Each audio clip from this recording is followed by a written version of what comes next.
around my story. My name is Keanu, and I'm 13 years old. I am a psychopath. I freely admit it in front of all of you. I attribute my sickness solely to my father, because any story about a cruel father pales in comparison to my father. He would abuse me physically, mentally, verbally, and emotionally in every given moment. He left no stone unturned in this regard. He would beat me into unconsciousness. He accused me of being the cause of my mother's death, who died during my childbirth. Whenever Dad had any problem at home, he would accuse me of being the cause of it. One time he even beat me at school when my teacher called him to school because I had beat up my classmate who had beaten me up first. I tried to explain to him, but he wouldn't listen, and he just beat me even more. One day, it was fun day at school, and everyone was supposed to invite their parents to visit the school for party and introduction activities. I chose not to invite my dad, so I was alone at the festivities. I felt envious of all my classmates for having loving parents to have fun with. My teacher noticed me alone, came over and offered to be my parent for the day. I was so happy. We had great fun together. Miss Linda had lost both her husband and her son in a plane crash, only she had survived. After fun day had passed, Miss Linda showed more interest in me. She would bring me sandwiches and spend time with me during breaks. I thought of her as my mom. When I succeeded in my final exams, she hugged me with tears of joy. I unconsciously said, "Thanks, Mom." I went home happy that day, but had to face my dad again. He asked me why I was late coming home, and I told him about having to pass my final exams. He didn't believe me, though, and asked me to show him proof. Unfortunately, I had none, so he began kicking and punching me. There was a knock on the door. He tried to block me from opening the door, but I managed to open it. Miss Linda was standing there. She glanced at my bruises and bloody face and moved between me and my dad to protect me from further abuse. Dad snarled and threatened her with a beating if she didn't leave immediately. But she hit him in the eyes with a blast of mace or pepper spray, and he went down to the floor in extreme discomfort, grabbing at his eyes. Miss Linda called the police, told them about Dad's child abusive nature, and had him arrested. Now I live with Miss Linda as my new mom.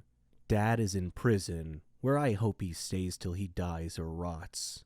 Either outcome is okay with me. I don't really like Indian movies because the actors are always overreacting, and the movies are not logical at all. But this is just my personal opinion. However, I've discovered that there are stories stranger than Indian movies. Let me give you a real-life example. I'll tell you a story about a young woman named Samantha. Samantha was a beautiful girl with blonde hair and green eyes. She lived with her grandmother after her parents died in a horrible car accident. The whole country read about it. She had many friends, and all the neighbors liked her. They considered her the most beautiful girl in town. Many had proposed to her, but she didn't care much for them. One day, Samantha was walking alone down the street after visiting one of her friends. Suddenly, she had an eerie feeling that someone was following her. She began running and crying for help. Her follower began running and stopped her. He was an ugly man, pointing a knife in her direction. He asked her to hand over her purse. She threw it at him and made a run for it. The man said wait and made to stop her, but another man appeared out of nowhere and punched the thief, who fell unconscious. The brave and good Samaritan picked up Samantha's purse and handed it to her. He was very handsome, with green eyes, soft hair, and an amazing smile. He escorted her back home, and she felt that he was her knight in shining armor. She went inside and hugged her grandmother tight, who was a little surprised but smiled. Samantha was so happy that she gently pulled her grandmother to her feet, and they whirled around and danced playfully. The very next day, she was surprised when she answered the doorbell. Steve, the tall, handsome man, was standing there, holding flowers. He proposed to her, and she said yes. Thus began their love story. Then one day, Samantha was standing in the kitchen preparing dinner. Steve and her grandmother were out, but they were supposed to be back soon. Samantha had everything ready, and she set the table. The house door opened, and Steve walked in. Samantha went to greet him, but she felt dizzy and fainted. Steve quickly took her to the hospital. The doctor congratulated Steve, saying that he was going to be a father. Steve was ecstatic, but Samantha was not.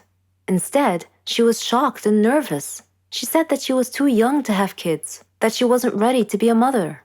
Steve was taken aback and said, "But why? Don't you want him?" Things were different from that point on. Samantha tried to get an abortion several times, but Steve was always stopping her. She couldn't accept it. She blamed Steve, but Steve couldn't understand her. In her 7th month of pregnancy, Samantha was with her grandmother at the supermarket when she saw a small boy run onto the road. Fearing he might get run over by a car, Samantha quickly pulled the boy off the road to safety. The boy's mother saw what happened and thanked Samantha, feeling so grateful and relieved. Samantha was crying at the moment and replied, "No need to thank me.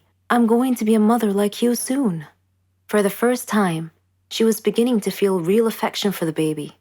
"Forgive me," she silently thought to herself.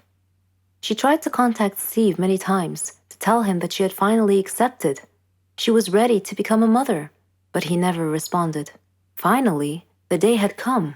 Samantha went to the hospital to give birth. After the surgery, she was very tired. Nevertheless, when she woke up, she immediately asked for the baby. Her grandmother handed her the child. It was a daughter, and she was so beautiful. The nurse tried to take the baby out of her arms, but Samantha refused, wanting to hold her for as long as she could. The next day, Samantha heard a big commotion, and she had a feeling of dread that something bad had just happened. It was confirmed when she saw her grandmother's face. She asked what had happened, and her grandmother told her that a child was missing and had apparently been kidnapped. Samantha's pale face slowly pleaded, "Please don't tell me that it was my daughter." When her grandmother nodded, Samantha broke down and began crying and wailing in pain. The nurses tried to calm her down, and when she did, her grandmother came over to her and handed her a note. It had been found in her missing daughter's hospital crib. It was in Steve's handwriting. It simply said, "If you don't want her, I do." Then Samantha fainted. For many years, she tried finding her baby, but couldn't. Steve and her daughter had vanished into thin air. She felt as if time had stopped for her, but Steve didn't feel that way. He raised their daughter into a beautiful young woman. He named her Margot. Whenever Margot asked about her mother, Steve would always tell her that her mother was dead, but he often told her stories about her mother and how much he had loved her. Margot's intuition, however, told her that her father wasn't being completely honest with her and that he was hiding some big dark secret. One day, Steve fell ill unexpectedly. He called Margot to him and told her that he was very sick and felt that he was going to die soon. He said that he wanted to reveal a secret that he had long kept from her, that her mother was actually alive, and that her name was Samantha. He told her that he had kidnapped her from the hospital at birth because her mother did not want a child. He regretted it and asked Margot to forgive him. He gave her Samantha's address, and soon after, he died. After his death, Margot decided to go looking for her mother. I am Margot, and I am now standing at my mother's address. At her front door, I cannot predict my mother's reaction when she answers the door and I introduce myself as her daughter, but I'm going to hug her and tell her